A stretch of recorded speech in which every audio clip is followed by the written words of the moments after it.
Assalomu alaykum. Hurmatli YouTube muxlislari, kuzatuvchilar, obunachilar va kanalimiz a'zolari, Telegramdagi a'zolar, obunachilar. Xo'p, biz yerimizni qulpnay ekishga tayyorlayapmiz. Xudo xolasa, mana shu yerda xudo xolasa o'sha xalqimiz sevib iste'mol qilayotgan qulpnay navlarimizni ekamiz inshaalloh. Xo'p, biz erta bahorda bu yerda ag'darib qo'ygandik. Oradan 2 oy o'tib yana bir marta ag'dardik. Maqsad nima? Maqsad o'sha o'tlarni quritish, kuydirish. Mana hozir yana mola bostiryapmiz.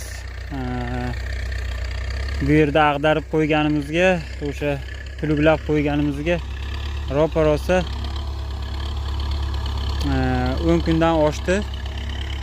Mana shunaqa ko'k o'tlar chiqishni boshlaydi-da. Shunga yana bir marta mola bostirib qo'yapmiz. Sababi bu o'tlarni biz maqsadimiz quritish, yerimizda kam qilish, xudo xolasa. Oradan yana bir hafta o'tib, xudo xolasa chizillab, molalab, xudo xolasa yana qaytadan agat olamiz inshaalloh. Shunda anchagina o'tlardan ekonom bo'ladi, xoli bo'ladi yerlarimiz. Maqsadimiz shu, xalqimizga chiroyli, sifatli mevalarni, rezavorlarni yetkazib berish.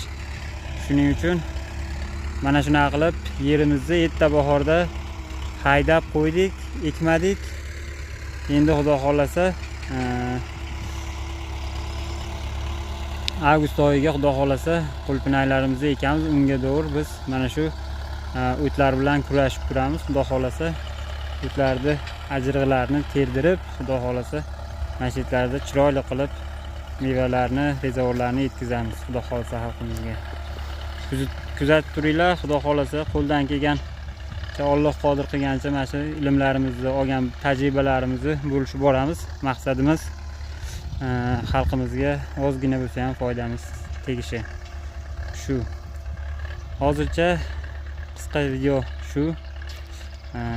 Savollar bo'lsa kommentariyada yo bo'lmasam kanalimizda, gruppamizda berishingiz mumkin.